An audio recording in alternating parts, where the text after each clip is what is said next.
What's good, YouTube? We are back. Another video. OEM&x YouTube channel, your favorite unenthusiastic car enthusiast. And in today's video, it's a little bit of humbling, authentic, keeping it real, whatever moment. Just wanted to bring you guys in and share with you my thought process and what's going on.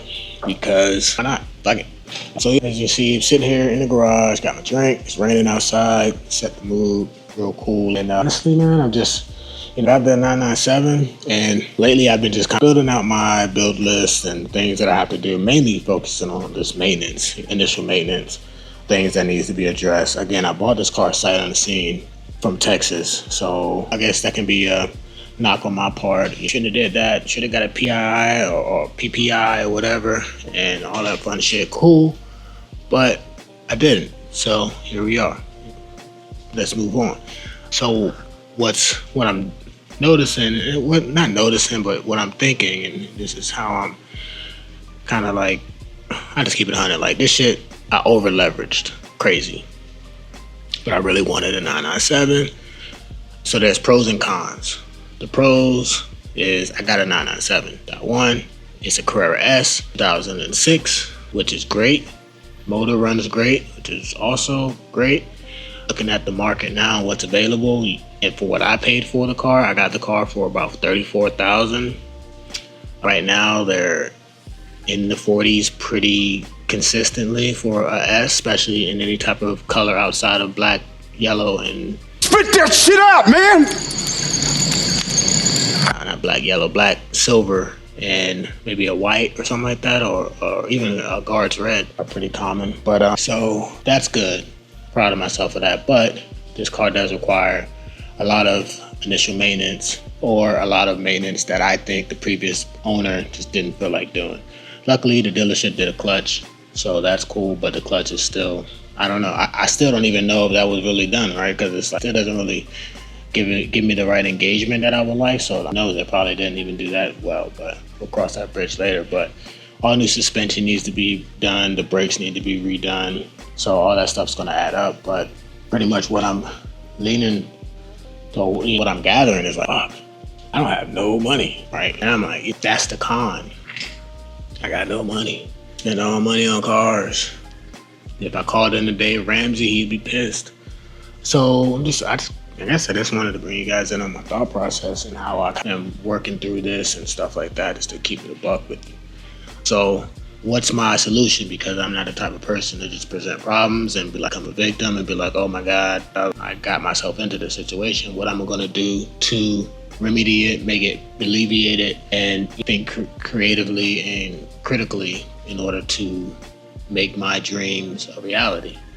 First thing that I did, and I want you guys, so if you have more than one car, especially if it's like BMW or Porsche or any type of high ticket type of vehicle, always shop for car insurances. I ended up going with Haggerty for my M3 and both the Carrera S's, because they stay in the garage. I don't drive them that much. It's gonna have limited miles. With Haggerty, you can do actual value based on modifications and stuff for a heavily modded car, which my M3 is. So I was able to have that valued at about $90K insured, and it has great coverage, not minimum, state minimum, and nothing like that. Like, it has legit coverage. So with that, I saved about $200, $250 a month that I would have had if I would have stuck with Progressive with my Atlas. My Atlas is still on Progressive, and then my E39 is also still with Progressive. So yes, first thing. So I'm glad I did that, because I did save some money there. Second thing, I've been like selling small parts, odds parts, to cover some of the expenses that I'll have for the Carrera S, as far as just suspension and stuff like that. So I'm in the works of doing that. So we'll see how that goes, and that'll definitely help. I don't really rely on YouTube because I'm not even monetized on here yet. Thanks to you guys. Subscribe, get me to 1,000. So I'm not even monetized, but so I don't worry. I'm not thinking about that. Maybe long term, 5 years from now, that could be a thing. But so that's that. Oh, so my E39, which I don't have here, at my mom's house, because I didn't want to have all the cars in my driveway and stuff like that, and people wondering what's going on at my house. I'm having a party or something, but it's just 2 people living in here. So that car is at my mom's house, which is also my other house. So I'm going to sell that, and that will definitely help with pay off some bills, and probably squaring away the initial round of maintenance mods for the 997. And then after that, it's just going to be just kind of like buckling down, a tight budget, and just staying open to opportunities, whether it be my job. I got a good job, so that's not an issue. I'm gonna be military retirement, all that stuff. That's not gonna change. So it's gonna be like lifestyle changes, essentially. But small, but I think I gotta be able to manage it pretty well. So that's kind of like where I'm at with that. And I'm not gonna lie, the last in my neighborhood, the last 2 days, I've been stressing out. I've been like damn, because I'm looking at the list and I'm just like trying to figure out what's priority, where can I source these things in other places, and also what I might be doing.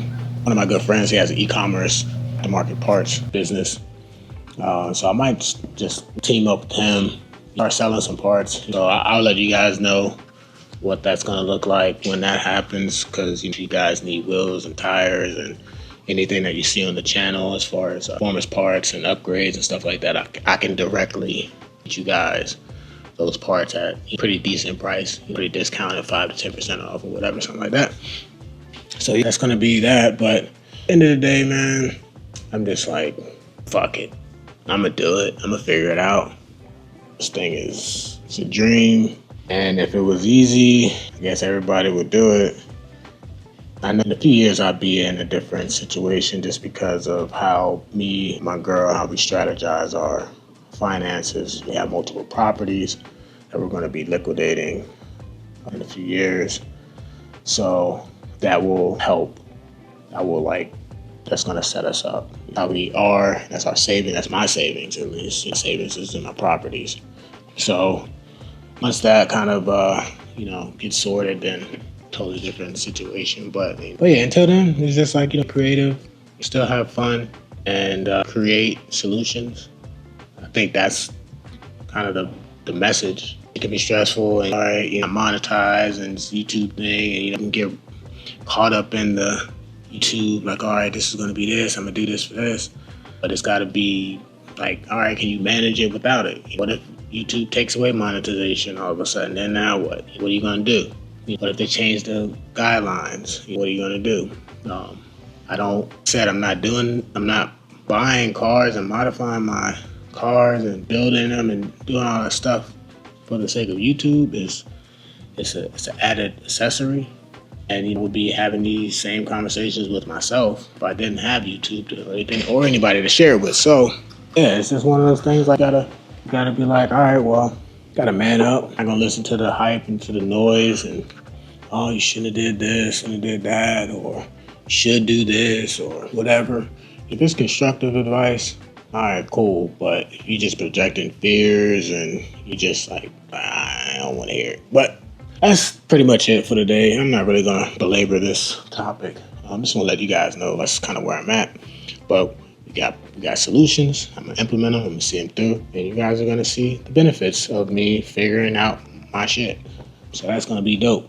And hopefully, if you have these same type of conversations with yourself, or if you need to have those conversations with someone about the decisions that you're making, whatever it is, and you feel like you don't have anybody to bounce ideas off of, or like, what do you think, or whatever, let me up.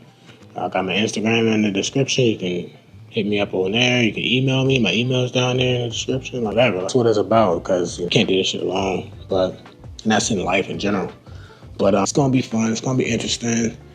I'm excited. Nonetheless, we're going to make it happen. And I'll try not to get too irresponsible with things. Got to be smart, got a family, and do stuff that's not, it's family first. I pay child support, got my daughter, that shit gets taken care of first, and then I get what's left, essentially. So that's my story. I'm sticking to it. Hope you guys enjoyed this kind of brief, in-depth into my psyche, into my life video. Let me know in the comments what you think. Let me know if you have any sound advice. If you're going to sponsor me, give me some parts. If you're going to get me to 10,000 subscribers and everybody's having fun and eating and stuff like that. And or just hit me up if you just want to shoot shit.